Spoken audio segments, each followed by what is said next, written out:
যুক্তরাষ্ট্র, ইসরায়েল ও ইরানের মধ্যে চলমান সংঘাত 17 দিনে গড়িয়েছে। নতুন করে ইরানের তেহরান, সিরাজ এবং তাবরিজে বড় পরিসরে হামলা চালাচ্ছে ইসরায়েল।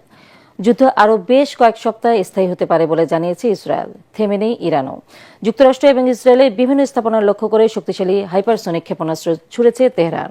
এদিকে হরমুজ প্রণালীর নিরাপত্তা নিশ্চিতে ট্রাম্পের যুদ্ধজাহাজ পাঠানোর আহ্বানে সাড়া দেয়নি কোনো দেশ।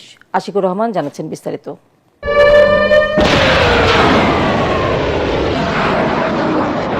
ইরানের তেহরান, সিরাজ এবং তাবরিজে বড় পরিসরে হামলা চালাচ্ছে ইসরায়েল। এসব অঞ্চলে দাউ দাউ করে আগুন জ্বলছে। ধারণা করা হচ্ছে শিল্প কারখানাই হামলার প্রধান লক্ষ্য। এদিকে চলমান যুদ্ধ আরও বেশ কয়েক সপ্তাহ স্থায়ী হতে পারে বলে জানিয়েছেন ইসরায়েলের সংস্কৃতি ও ক্রীড়া বিষয়ক মন্ত্রী মিকি জোহার।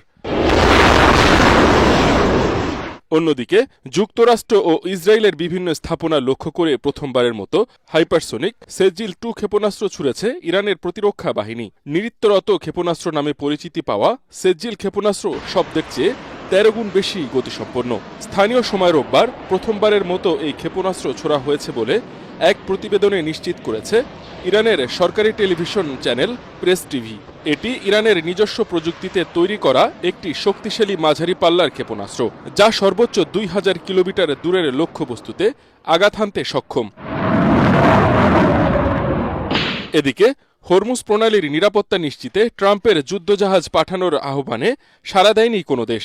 চীন, ফ্রান্স, জাপান, দক্ষিণ কোরিয়া ও যুক্তরাজ্য সহ বিভিন্ন দেশকে ওই অঞ্চলে জাহাজ পাঠানোর আহ্বান জানালেও এখন পর্যন্ত সাড়া দেয়নি কোনো দেশ। বরং চীন, জাপান আর যুক্তরাজ্য সরাসরি ট্রাম্পের এই আহ্বানকে নাকচ করে দিয়েছে।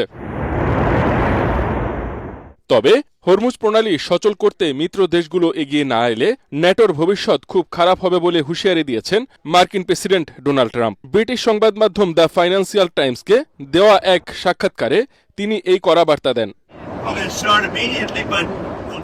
এই প্রণালীর সুবিধাভোগী যেসব দেশ, তাদেরই নিশ্চিত করতে হবে সেখানে কোনো সমস্যা না হয়। যদি কোনো সাড়া না পাওয়া যায় বা জবাব নেতিবাচক হয়, তাহলে আমি মনে করি ন্যাটোর ভবিষ্যতের জন্য তা খুবই খারাপ হবে। ট্রাম্পের এই হুমকিতে ভয় পেয়ে হরমুজ প্রণালীর নিরাপত্তায় যদি কোনো মিত্র দেশগুলো অংশ নেয়, তাহলে তৃতীয় বিশ্বযুদ্ধের আশঙ্কা করছেন বিশেষজ্ঞরা। আশিকুর রহমান, এটিএন বাংলা।